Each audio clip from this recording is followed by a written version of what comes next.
Welcome to this week's race news, where we've got absolutely loads going on. We're going to zoom in on a couple of big races in Spain, head over to Colombia for the EWS, and we're going to take a look at the Canada Cup in Bear Mountain. It's all happening in mountain biking.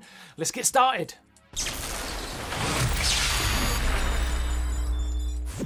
I'm going to start this week with a fast and furious looking Bilbao Downhill International Cup. This race descended down through the grass parks above the town with sticky conditions, making the ruts and slippy turns the order of the day. Towards the bottom of the hill there was some technical lines through trees, some road gaps and switchbacks, but finally leading down into a great street section that made for a very exciting finish. Iriart Echevarria took an impressive win, thundering down the course in just 2 minutes 28 seconds. Edgar Caballo was just a second back with similar pace to Echevarria, but both were a step ahead of the rest of the field. Daniel Lopez, the best of the rest, 5 seconds back in third place.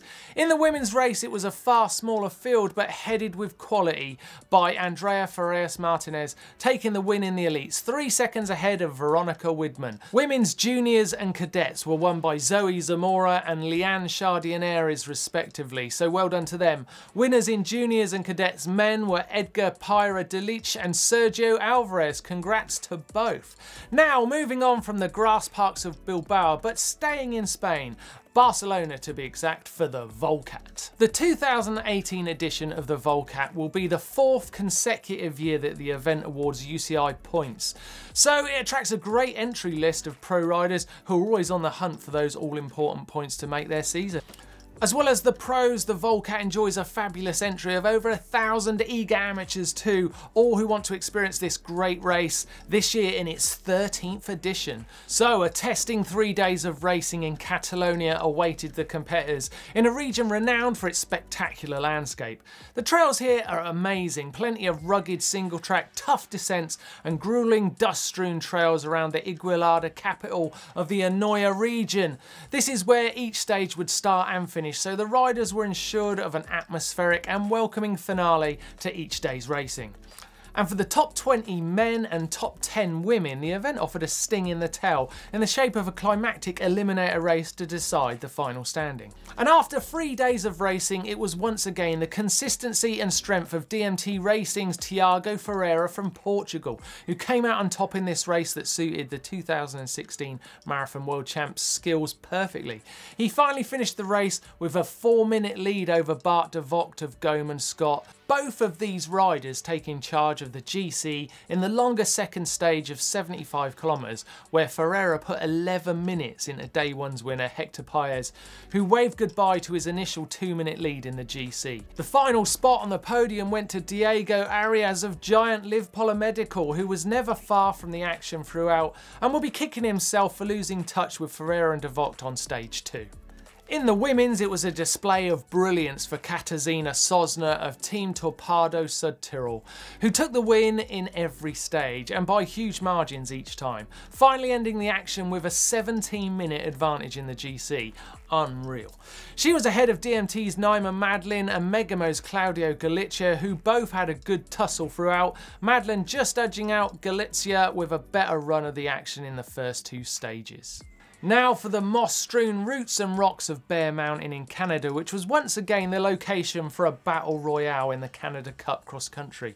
Andrew L'Esperance won in spectacular style over Leandre Bouchard by holding him off at the line by just 2 seconds. The hour and a half of racing allowing these two to dominate the rest of the field. Their nearest rival was Peter de Serra, who was a further 30 seconds back. The women's race was all about Cliff's Pro Team World Cup contender Kathryn Pendrell, who's building great form and looking for every step she can to improve on her 7th place finish in Stellenbosch.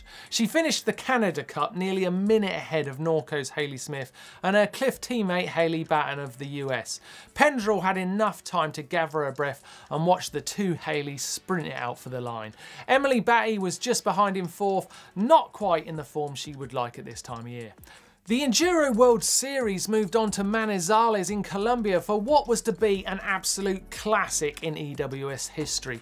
The action started with an exciting street race prologue before the racing moved on to the mountain stages, and ultimately the weather that would define the terrain of this race. The prologue was absolutely packed with thousands of spectators, making for an atmosphere that probably every racer was affected by, many of them rushing to their social media to tell of what was an incredible stage that they'd just taken part in. Round 1 winner Sam Hill didn't enjoy the position he ended up with though. The 19th place finish meant he was going to need some divine intervention to haul himself back into the leaderboard. Jose Borges took the win and local Marcelo Gutierrez took second place, the World Cup downhill racer looking to dominate on home soil. Adrian Daly bringing his Lapierre home in third. In the women it was a very popular win for Alchemy Bicycles' Dutch wonder Anneke Beerten, who revelled in the huge crowds, just slotting in front of Isabeau Coudurier by a few hundredths. Down in 5th place was round 1 winner Cécile Ravenel, who was not getting it all her own way for once. However, as the race moved to the natural terrain and the difficult wet weather conditions, Cécile did take another firm grip of the EWS series. A string of first places ensued, missing the top spot in all but 2 stages. In both, she remained within the top 3, and this resulted in a huge winning margin of over a minute. Isabeau Coudurier came home second with great consistency, including a win on the difficult stage 5, where she bested Ravenel by nearly 5 seconds. Trek Katie Winton was third, again a consistency of pace across all the stages revealing her level, and the pattern is clear in this year's Women's Championship. Riders like Beerten, Thoma, Carême and Barona will need to find the consistent form before they trouble those dominant top 3, although all show signs of the pace needed to do that on individual stages. In the men's race it was a spectacle of brilliance from Sam Hill, who bounced back from his 19th place in the prologue and won stage 2 by 25 seconds. The Chain Reaction Cycles team leader following that by winning the next 3 stages, all by notable margins. Marcelo Gutierrez must be happy being best of the rest, 47 seconds back from Hill by the end of the event.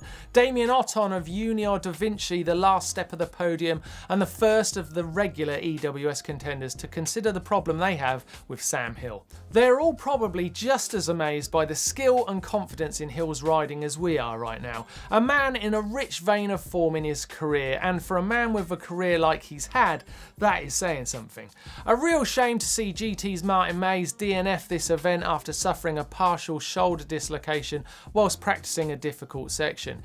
He'd been on spectacular form in Chile, but we wish him all the best in recovery for the next round, which is in France on May the 11th.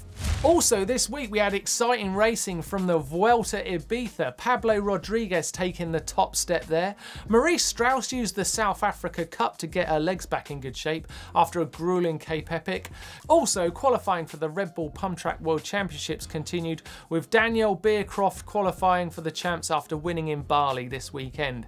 And Stephen Wilson was inspired to take on his first race in Dublin this week, managing the 2 laps of the race in the baggy shorts category. Top effort Stephen. And lastly, Marletta Nicoletic took 9th place in a recent night enduro in Stockholm. Another awesome effort and a strong looking scene in Sweden. Thanks again for watching this week's race news.